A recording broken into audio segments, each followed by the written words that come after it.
recibimos al licenciado Ángel Caicho Lainez. Buenos días con todos, muchas caras conocidas, me alegro bastante. Bueno, buenos días, soy el licenciado Ángel Giovanni Caicho Lainez, egresado de la Universidad Nacional Federico Villarreal, tecnólogo médico de profesión, en la especialidad de terapia física y rehabilitación. El tema que hoy día me ha invitado a estar aquí es el manejo técnico del paciente hemipléjico. Y lo he hecho pensando más en el público de ustedes, porque nosotros a veces nos tomamos en cierta forma la libertad, también nosotros los tecnólogos médicos en general, todos los profesionales de salud, nos tomamos la libertad de coger a un paciente con hemiplegia sin tener presente en realidad algunos cuidados técnicos para que nuestro paciente pueda evolucionar en la medida que queremos. Cometemos un error bien grave a veces, porque podemos de repente utilizar todas las técnicas, todos los métodos terapéuticos, podemos utilizar BOVAT, CAVAT, etc. Pero si no tenemos en cuidado algunos pequeños detalles que parecen simples, en realidad malogramos toda la terapia que podemos hacer alrededor de nuestro paciente. Entonces, aquí en realidad esta pequeña exposición sobre manejo técnico del paciente hemipléjico. Por favor, primera diapositiva. Para empezar, empezaremos con unos conceptos primarios, principales, y conocer qué es un ACV, ¿no? Debemos de ver que es un evento cerebrovascular que afecta a los vasos sanguíneos que suministran sangre al cerebro. En otras palabras, es la interrupción de la llegada de sangre a diferentes zonas del sistema nervioso central, la cual pues va a llevar a la muerte de células en pasados pocos minutos. Tenemos dos tipos, el isquémico y el hemorrágico. En el isquémico es la obstrucción en realidad de la vía de la sangre hacia diferentes zonas, que pueden ser por ateromas, coágulos. El hemorrágico, que en realidad es el más grave, es por la ruptura de las arterias, que igualmente va a interrumpir el paso de la sangre, y a su vez va a haber pues sangre en zonas en forma distribuida, la cual también va a complicar el funcionamiento del sistema nervioso. Entonces, tenemos estos dos tipos, y dependiendo de cada uno de ellos y de la zona, también van a ser la gravedad y van a ver los signos y síntomas que se van a presentar en cada paciente. ¿Qué sigue? Los factores de riesgo que nos pueden llevar a un accidente cerebrovascular van a ser, por ejemplo, el aumento de la edad.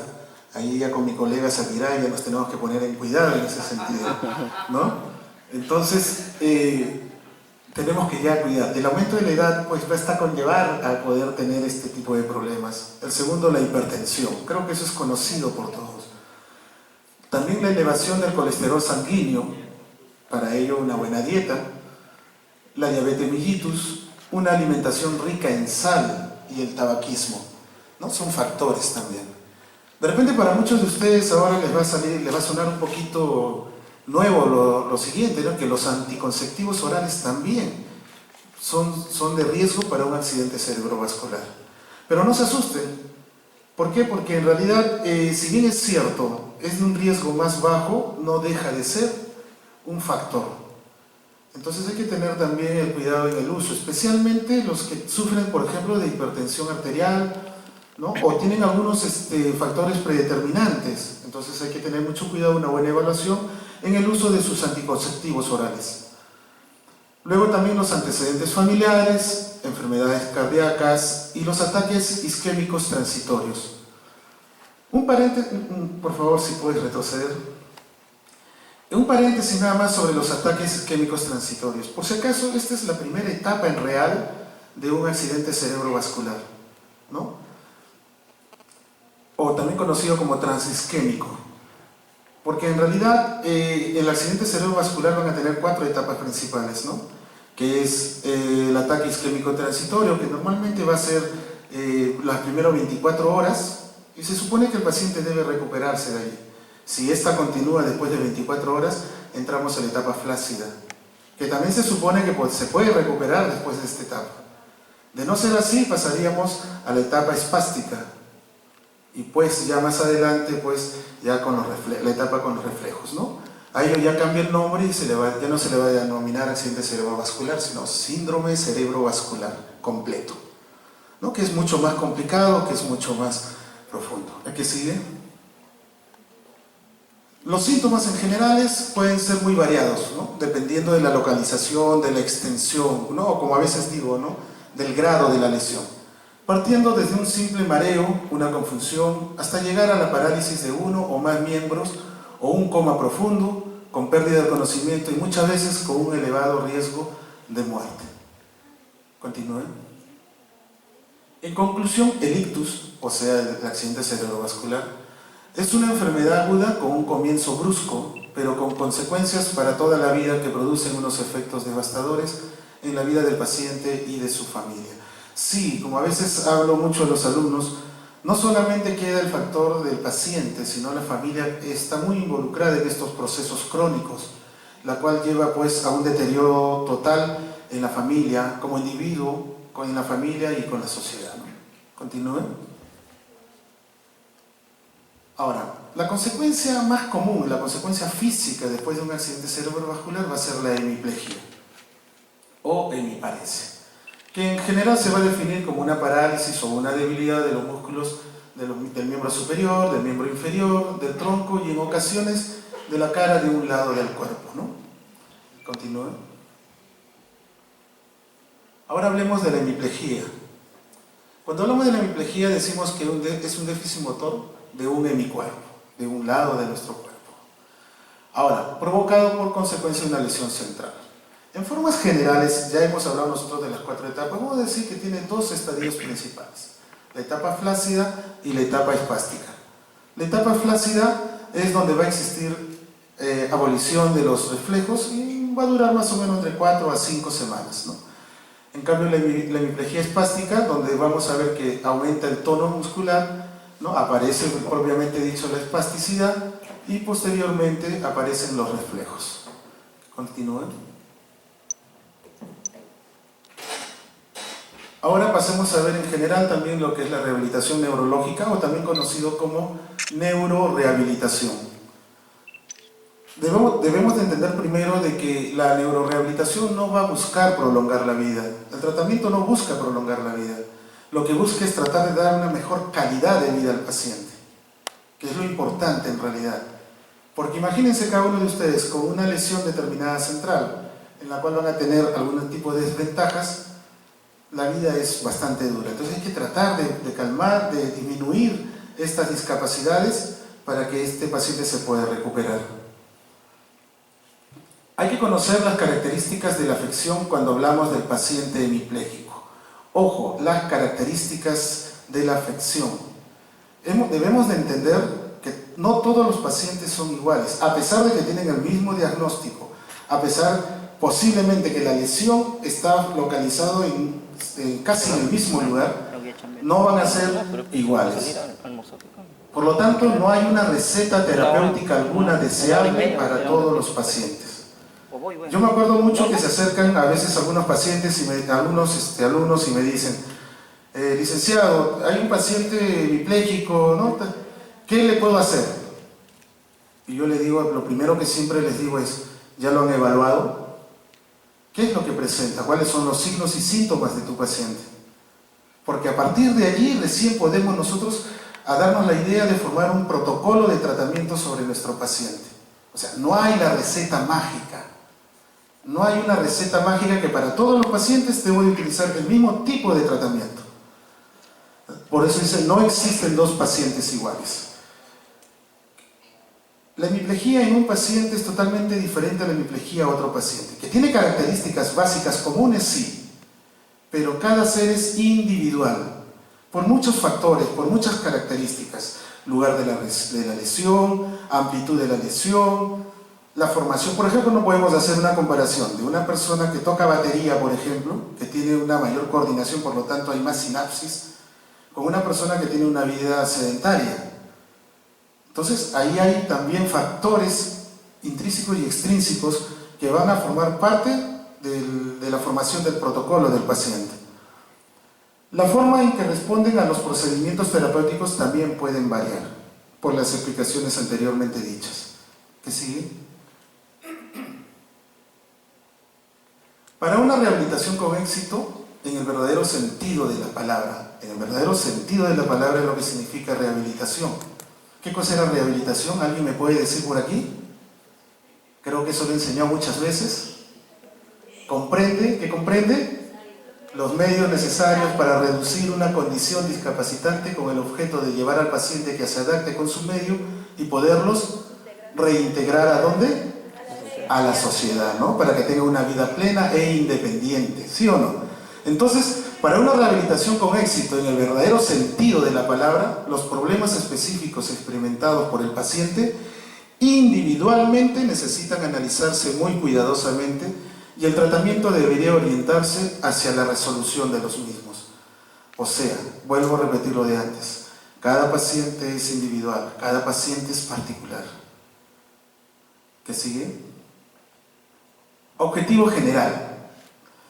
El establecimiento de un protocolo de tratamiento requiere de una correcta valoración. Estoy poniendo mucho hincapié en esto de la valoración previa del paciente, que nos permita fijar medidas terapéuticas para devolver al paciente a sus actividades de vida diaria y así cumplir una verdadera función, una función real. Continúe. Y dentro de los objetivos específicos, debemos determinar cuáles son los déficits funcionales, ¿sí? Sus déficits. Y cuáles las capacidades remanentes, qué es lo que está quedando en mi paciente, para poderme apoyar también en ellos. Luego, establecer lo que el paciente es capaz de hacer de manera independiente. Acuérdense que muchas de las actividades que va a realizar mi paciente van a depender de ello. Determinar qué impide al paciente a realizar una actividad, o sea, por ejemplo, poder hacer un análisis paso a paso de una actividad, para poder también orientar a nuestro paciente, para poder corregir en qué paso está fallando mi paciente. Y este es un paso técnico real, que a veces dejamos de lado, porque nosotros a veces decimos, no puede lavarse las manos. Pero la pregunta sería, ¿y por qué no puede lavarse las manos? De repente no puede abrir el grifo, de repente no puede coger el jabón. Entonces, debemos hacer un análisis paso a paso de una actividad determinada o de las actividades. Luego, medir la evolución del paciente con evaluaciones permanentes. El paciente tiene que ser evaluado, si es posible, mínimo una vez a la semana, especialmente durante los 2 primeros meses. Establecer un programa de cuidados posturales, ¿no? Una verdadera higiene postural. Y es ahí donde me voy a detener para poder hablar sobre el tema. Establecer un programa de cuidados posturales orientados a evitar posturas viciosas que puedan surgir antes y después de las sesiones de tratamiento. Eso es lo que decían antes. A veces nosotros dejamos escapar esto que es muy simple y muy sencillo, valga la redundancia y entre comillas a simple vista, que lo dejamos de lado, el cuidado postural. Nosotros podemos crear una postura viciosa, podemos crear dolor, contracturas por una mala postura, y esta va a evitar que nosotros podamos seguir avanzando en el tratamiento del paciente. Así hagamos Bobat, así hagamos Kabat, así hagamos Bruston, hagamos los métodos que tengamos que hacer. Basta con que empecemos a dañar al paciente desde un inicio para nosotros malograr en sí el tratamiento o hacer que el tratamiento sea mucho más largo y por lo tanto nuestro paciente sufra mucho más. Luego, constituir un programa de ejercicios para ganar movilidad, fuerza, equilibrio, coordinación, propiocepción y reeducación de actividades integradas para ganar funcionalidad, ¿no? O sea, ya crear el programa de tratamiento en sí. ¿Qué sigue? Entonces vamos a entrar un poco a hablar sobre esto. Siempre pregunto a veces a los alumnos, ¿qué es lo primero que debemos de tener en cuenta ante un paciente hemipléjico? ¿Qué es lo primero que debemos de hacer? ¿O cuándo debería de empezar el verdadero tratamiento? Esa es la pregunta que hago. ¿Cuándo debe empezar un verdadero tratamiento en un paciente hemipléjico? ¿El primer día, el segundo día, el tercer día, al mes, al año, a los 2 años? ¿No? Y aquí deberíamos de encontrar siempre 2 diferencias, ¿no? Una cosa es el tratamiento fisioterapéutico totalmente activo, donde va a implicar movimiento y todo, la que no lo podemos hacer desde un inicio. Pero sí podemos empezar nuestro tratamiento de rehabilitación desde el primer día, porque desde el primer día empieza a estar en cama el paciente. ¿Y cuál va a ser este primer tratamiento? Control postural. Control postural. Desde el primer día el paciente ya está en cama, entonces no es que lo vamos a dejar al paciente en la cama tirado hasta que ya pase el tiempo y poder entrar con la rehabilitación. No, desde el primer día empezamos con la rehabilitación en control postural. Todavía no estamos tocando al paciente con movimientos, sino estamos colocando al paciente en una buena postura para ir evitando. Y por supuesto, en segundo, el cuidado ¿de qué? Del hombro. El cuidado del hombro del paciente también es importantísimo. Es todo un tema también aparte. Bueno, dice, en etapas muy tempranas el paciente pasará la mayoría del tiempo en la cama y por consiguiente, como esté tumbado, puede ser de gran importancia de manera que es necesario colocarlo correctamente y evitar las complicaciones como por ejemplo hipertonía, disminución de la amplitud articular, aumento de la espasticidad, aparición de retracciones, rigideces y deformidades. Incrementa el riesgo de úlceras por presión, problemas circulatorios y complicaciones respiratorias, entre otros. Entonces, vuelvo a recalcar, el trabajar la postura del paciente debe de ser nuestra prioridad en el tratamiento del paciente hemipléjico. Nuestra primera base técnica en trabajar con un paciente hemipléjico. ¿Qué sigue? Primero, la colocación de la cama. ¿Dónde debe estar ubicada la cama o cómo debe estar ubicada la cama de mi paciente? La cama de mi paciente debe estar ubicado en tal forma de que debe de haber espacio a ambos lados de la cama para que el paciente pueda pues poder llegar por uno o por el otro lado mucho más fácilmente. Muchas veces cuando yo llego a la casa de un paciente encuentro que la cama está pegada a la pared y a veces le digo ¿y por qué? Y todavía el lado afecto es el que está pegado a la pared y pregunto ¿y por qué lo han pegado? No, es para que no se vaya a caer mi familiar, ¿no? Y no debe de ser de esa manera. Ustedes están viendo aquí la fotografía, ¿no? La señorita está señalando dónde los espacios que está viendo. ¿Qué sigue? También tiene que haber espacio libre entre la piecera, o sea, la pateadera, que comúnmente decimos nosotros, con la pared. Para que el paciente también igual pueda circular, pueda pasar a ambos lados, pueda direccionarse con la silla de ruedas, ¿no? ¿Qué sigue? La posición del paciente deberá cambiarse regularmente, sobre todo, especialmente en la fase aguda. Se debe cambiar más o menos cada 2-3 horas. Eso es lo que dicen. Yo personalmente siempre digo, traten de cambiarlo lo más frecuente posible, ¿no? Pero en todos los libros ustedes van a encontrar de 2 a 3 horas. Pero más adelante, cuando sea capaz de girarse y moverse por sí mismo en la cama, se podrá ir aumentando el intervalo de tiempo hasta alcanzar una rutina normal. Y así el paciente pues va a poderse despertar, va a tener menos incomodidad y va a estar descansando más tranquilamente. ¿Qué sigue? ¿Cuál sería la postura real de un paciente en decúbito supino, ¿no? O sea, tumbado en la cama en decúbito supino. Como ustedes ven acá en la figura, ¿no? Ustedes están viendo a nivel de la cabeza está una almohada. Las almohadas deben estar en realidad entrecruzadas. Para que de esta manera haya mayor estabilidad, en la cabeza, para que esté mejor direccionado, ¿no? con el resto del cuerpo. Almohadas por debajo de los omóplatos. Ojo, yo no estoy diciendo pues, en toda la cintura escapular, sino solamente por debajo de los omóplatos. No confundir. ¿Sí? Porque a veces vi una clase y pusieron la almohada toda la espalda, ¿no? Y no es así. Solamente el omóplato. Porque si ustedes ven la diferencia de la altura del hombro con respecto a la superficie de la cama, hay un espacio y ese espacio tiene que ser rellenado por un soporte, en este caso una almohada. Luego otra almohada por debajo de todo el miembro superior. Ojo, de todo el miembro superior, en toda su extensión y terminando pues con la mano en apertura, o sea, las manos abiertas. A nivel del miembro inferior se puede colocar, como está en la figura, de esta manera, otra almohada, otro cojín, en toda la extensión del miembro superior. Pero ojo, miren, si ustedes se dan cuenta en esta foto, si hablamos de rotación, ¿cómo se encuentra el miembro inferior derecho? ¿En qué tipo de rotación?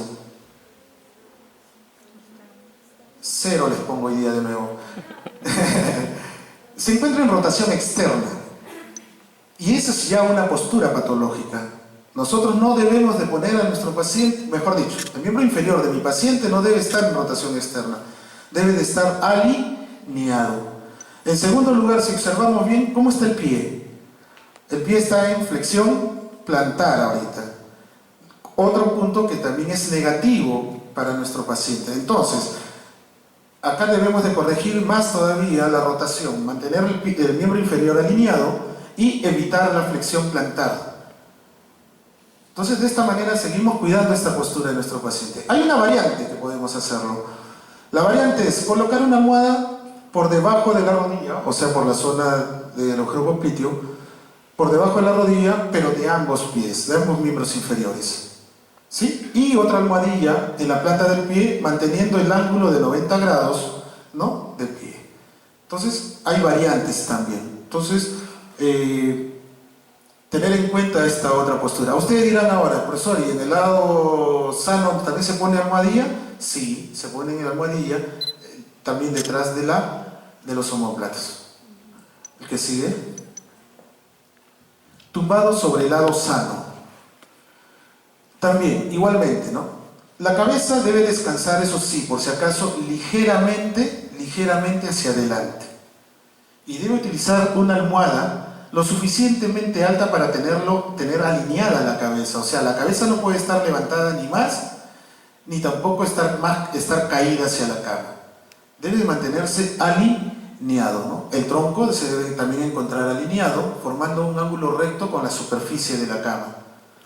Luego tenemos que el hombro afecto debe estar flexionado, si ustedes lo ven allí, hacia adelante sobre una almohada, con el codo y los dedos extendidos. En este caso, en esta fotografía, bueno, la mano está colgando, cosa que no debe de ser, ¿sí? La pierna superior está apoyada también igualmente sobre otro cojín, en toda la extensión, por supuesto, también en una ligera triple flexión, ¿no? Y el brazo sano va a descansar donde en realidad le resulte más cómodo al paciente. O sea, no hay una postura específica. Muchos dicen, hay que colocarlo de esta manera, ¿no?, sobre la cabeza. Entonces, aquí tiene que haber, pues, también la libertad para el paciente. Hay que saber escuchar al paciente también, ¿sí? El que sigue. Ahora tumbado sobre el lado afecto. Sobre esto de tumbado al lado afecto hay dos corrientes, ¿no? Hay algunos que dicen que sí se tiene que hacer, y hay otros que dicen que no. Los que dicen que sí indican que es bueno para que el paciente empiece a tener una mayor conocimiento de su lado afecto.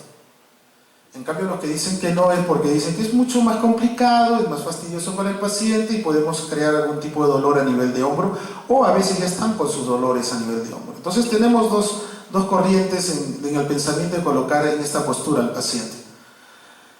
Bueno, en esta postura, tumbado sobre el lado afecto, o sea, el lado afecto es el que va a estar sobre la cama, ¿no? Igualmente la cabeza ligeramente inclinada hacia adelante, alineando. Luego colocaremos una almohada en la espalda nuevamente para alinear y para encajar y evitar la rotación del paciente. El brazo hemipléjico estará extendido en el antebrazo en supinación, o sea, la palma hacia arriba, formando un ángulo no superior a 90 grados con el cuerpo. Es muy importante la colocación del hombro afecto.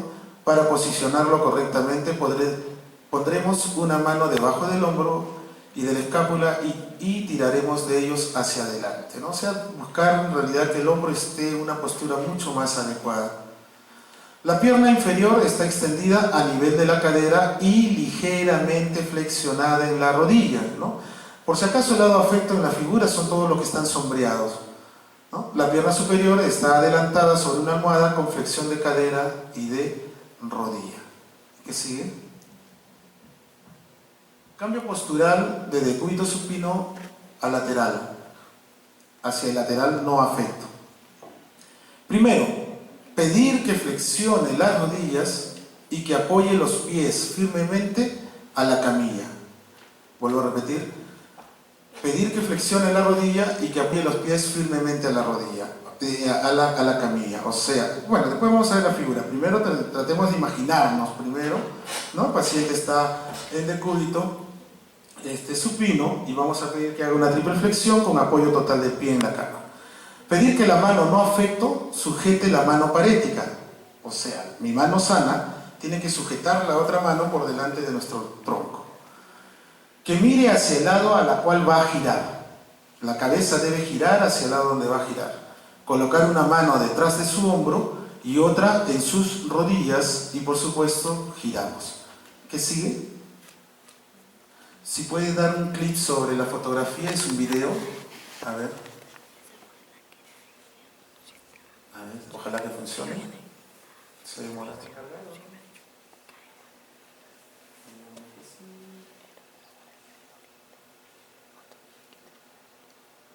A ver, parece que no carga. Lo que podemos hacer es, si puede abrir usted la carpeta donde está, ahí donde estaba sí, aparte de abrir la carpeta, ahí está. Donde dice, a ver, desplazamiento hacia arriba, desplazamiento lateral. El lateral dice A lateral, el de más arriba, ese creo, si no me equivoco. A ver, ¿puede usted abrirlo? Sí, ahí está, ¿no? Si no me equivoco es este. A ver, vamos a ver, ahí está cogiendo la mano, está ya los miembros inferiores en triple flexión. La cara debe de mirar hacia el lado hacia la cual va a girar, ¿no? Luego va a coger la mano a nivel del hombro, a nivel de la rodilla, y se va a hacer el giro. ¿Sí? A ver si lo pudiera repetir, por favor, para que simplemente lo observen ahora con tranquilidad. Triple flexión, apoyo de pie, mano apoyando la otra mano, se gira la cabeza hacia el lado que se va a voltear y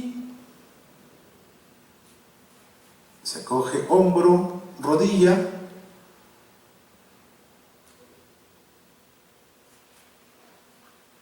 y se va a girar, ¿no? Es sencillo, es fácil, pero hay que tener bastante cuidado al hacerlo, ¿no? Volvemos a exactamente, no vaya a cerrar la otra carpeta, por favor.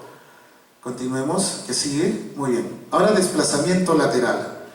Para moverse lateralmente en la cama, colocar las rodillas flexionadas, igual que en la anterior, y los pies apoyados sobre la cama. Sujetar con la mano no afecta la mano parética. Hasta ahí estamos igual que en la anterior. Pedir al paciente que eleve los glúteos, ¿no? Lo que se va a denominar la técnica de puente pélvico, y solicitar que lo desplace hacia un lado. Luego desplazaremos los pies y luego desplazaremos a nivel de los hombros. Es importante primero empezar el desplazamiento a nivel de los miembros inferiores para luego pasar al de los hombros. Y se repite la secuencia varias veces necesaria para llegar hasta donde queremos. ¿Qué sigue? A ver si, por si acaso, a ver, dele si da o se queda en negrito igual. Se queda en negrito. Pasemos a la carpeta, por favor, se lo voy a agradecer un montón. Gracias por la paciencia. El de abajo, justo el de abajo, exactamente. Ahí está. Igual, miren la postura anterior, se está fijando la planta de los pies sobre la cama, la mano está sujetando a la otra mano, ¿sí? Y se va a hacer la elevación de los glúteos, de cadera o de pelvis, como lo quieran llamar, y se gira, se desplaza los miembros inferiores y luego a nivel de los hombros. Y esto se va a ir repitiendo constantemente hasta llegar al filo, ¿no? ¿Podríamos repetir, por favor, una vez más? Ahí está. Los pies fijados, triple flexión, mano sujetando la mano parética, elevación, ¿no? Puente del pelvis, los miembros inferiores se desplazan y a nivel de cintura escapular igualmente. Y así seguimos con la actividad puente, ¿no? Hasta llegar al punto donde queremos. Si podemos volver, por favor, a la... Gracias, muy amable. Desplazamiento hacia arriba.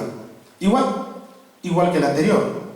decúbito supino, triple flexión de los miembros inferiores, planta de los pies apoyados sobre la cama, con la mano no afecta agarrarse o sujetarse, ¿no?, de la cama, elevar los, bueno, hay un lapsus brutus dedis, me da al escribir, elevar los glúteos y desplazarse hacia arriba, ¿no? Y seguir la secuencia cuantas veces sea necesaria. ¿Qué sigue? Podemos volver por favor a la carpeta. Disculpen la molestia. A ver, déjenme ver. Ahí está, desplazamiento hacia arriba. Exactamente. Sí, ahí está. Igual, triple flexión, apoyo de los pies. La mano sana o menos afecta se va a sujetar dependiendo de la condición patológica y va a elevar y va a ir subiendo de esta forma, ¿no? Siempre se recomienda que para poder elevar no debe de haber una almohada como está en esta figura, porque la almohada al final va a tener un efecto de cuña y no va a permitir el desplazamiento, ¿no? Podemos volver por favor a la... bueno, sí, páselo, no, páselo. Igual se va a sujetar. Miren el tipo de cama que utiliza, es más recomendable para que se pueda coger y pueda pues hacer maniobras que necesita el paciente, ¿no? Solamente yo recomendaría no sacar la almohada que está a nivel de cabeza. Muy bien. ¿Qué sigue? De tumbado a sentado. Se sugiere que la cama esté a una altura que permite. Eso es lo importante. A veces las camas son muy altas. ¿Sí? Las camas deben estar a una altura lo suficiente para que cuando mi paciente esté sentado, la planta de los pies puedan estar fijos sobre el piso, ¿no? Se sugiere que la cama esté a una altura que permita al paciente que al sentarse los pies se apoyen en el suelo. El paciente debe tener el calzado ya puesto cuando vamos a sentarlo. Paciente en lateral sobre el lado no afecto en posición fetal.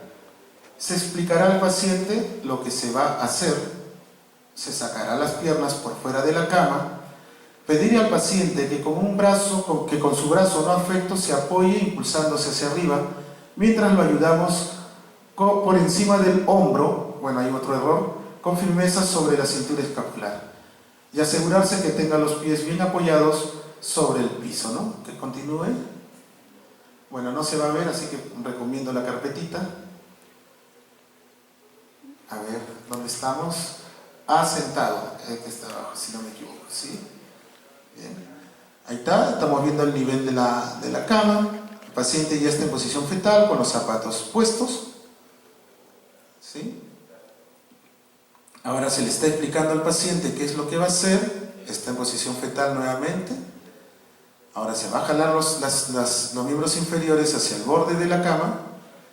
Ojo, está recostado lateral sobre su lado no afecto, ¿eh? El brazo va a ayudar y usted con la mano, en este caso su mano de derecha de la señorita, está haciendo bastante apoyo sobre la cintura escapular para poder ayudar a sentarse, ¿no? Y asegurarse de que los miembros inferiores estén firmes sobre el piso. Si pudiera repetirlo, por favor.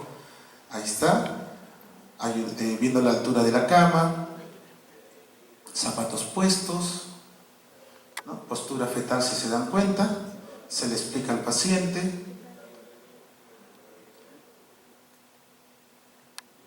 Se le va a pedir que intente llevar hacia adelante. Más, el paciente conforme va recuperándose va a ir haciendo estos movimientos cada vez más independientes, ¿no? Y luego se va a sentar. La meta es que el paciente se llegue a sentar por sí solo, ¿no? Y bueno, asegurar la firmeza a nivel de los miembros inferiores. Muy bien, si podemos volver por favor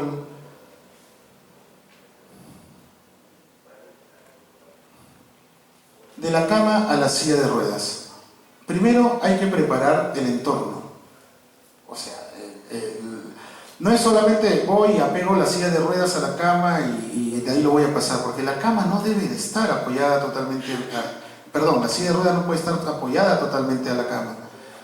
Primero hay que preparar el entorno. Colocar la silla al lado de la cama a unos 85 grados de ángulo y asegurar la silla. ¿Qué quiere decir?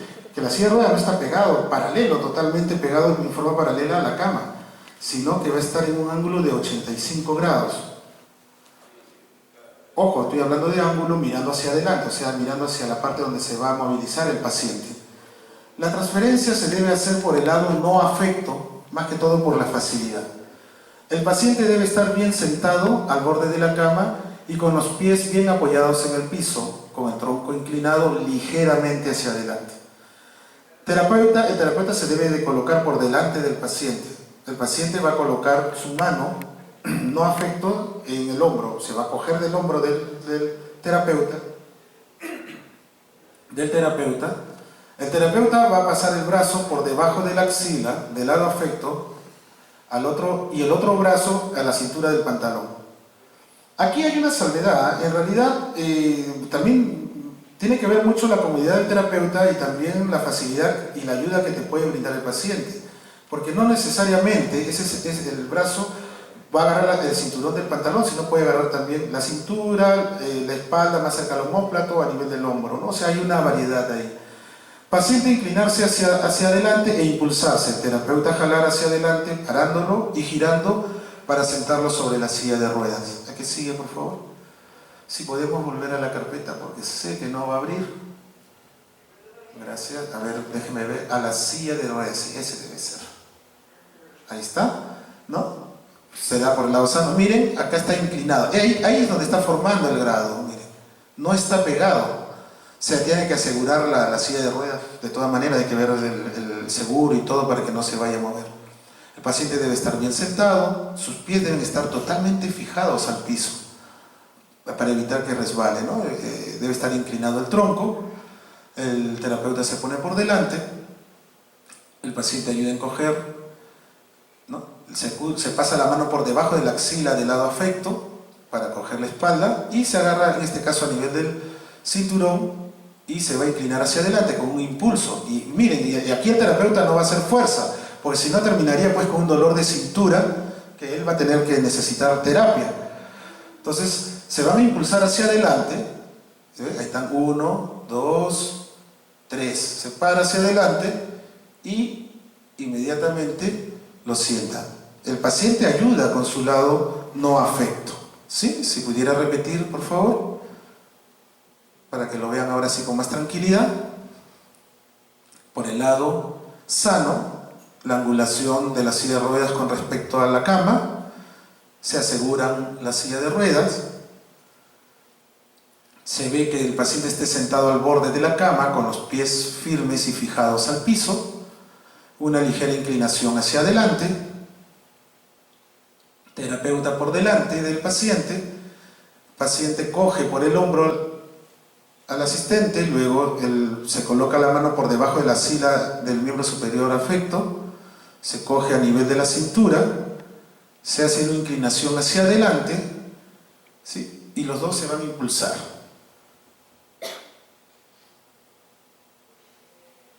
Es más, el terapeuta puede colocar como una especie de fijación a nivel de la rodilla del paciente, bloqueándolo para que se pueda parar, especialmente en la del lado afecto. Y bueno, asegurarse que esté bien sentado, ¿no? Listo. Volvemos, por favor. Hay que seguir. Aquí lo que hemos visto ahorita es pasar a la silla de ruedas con una sola persona. Ahora lo vamos a ver. ¿Y cómo lo podemos hacer si es que hay dos personas? ¿Sí? A ver, por favor, si puede volver. A ver, Lotito, donde dice a la silla de ruedas con dos. Eso, por favor. ¿No? Acá miren, si ustedes se dan cuenta, están pasando por debajo de las axilas, se coge a nivel del cinturón, igual se impulsa hacia adelante, casi todas las mismas técnicas que hemos visto anteriormente, pero aquí sí la silla de ruedas tiene que estar ligeramente más alejada de la cama, ¿no? Y fijar nuevamente los miembros, ¿no? Y este es otro método en la que cuando ya el paciente no puede ayudarse, no hay mucha ayuda por parte del paciente, ¿no? Cogerlo de esta manera. ¿Estamos? ¿No? Y de esta manera, pues, fijamos al paciente. Si podemos, por favor, volverlo a poner. Nuevamente, entre dos personas, se pasa los brazos por debajo de la axila, se coge a nivel del cinturón, se inclina hacia adelante, ¿no? Y acá el paciente ayuda. Muy bien, lo tiene cogido, giran y lo sientan. En la siguiente figura es cuando ya el paciente no apoya en realidad, ¿no? No hay el apoyo de parte del paciente.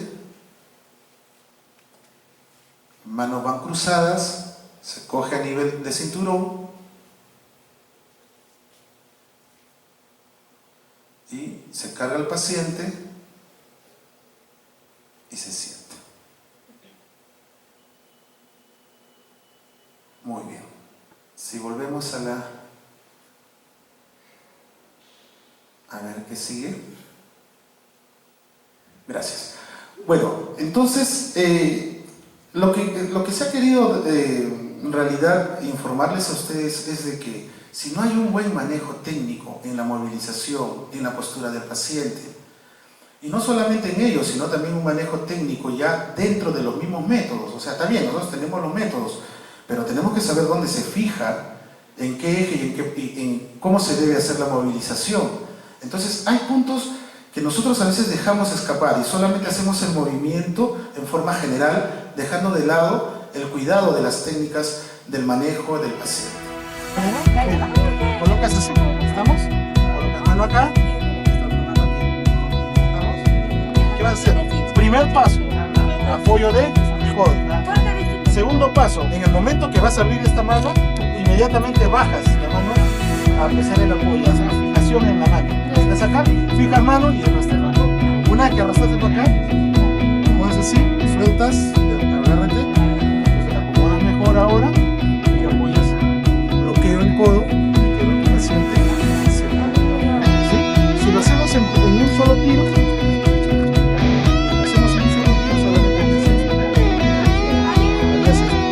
solo tiro. Podemos. Luego mejor de mano, total de mano. Exactamente, apoyo total de mano. Así que se quedó. ¿Estamos? Exactamente. A ver, repiten. Acuérdate de sentarte que esta mano lo está bien. Jala en diagonal. Eso. Luego abre tu mano para acá. Exactamente, ¿eh? Pero estás jalando de la mano. Tienes que jalar de dónde. Delante, brazo. Una vez más, a ver cómo haces. Diagonal, eso. Ahora bajas la mano. Pero como es un error, vas a has levantado, pero con la mano así. La mano tiene que estar así, separadita. Jala en diagonal. De apoyo y ahí separas tu mano para allá, sigues jalando. Mira, hay otro error. Agarra de más acá. ¿Por qué? Porque tengas espacio. Una vez que la jalaste para allá, sueltas la mano. Gracias. Te suelta la mano, ella se va a apoyar porque este es el lado sano.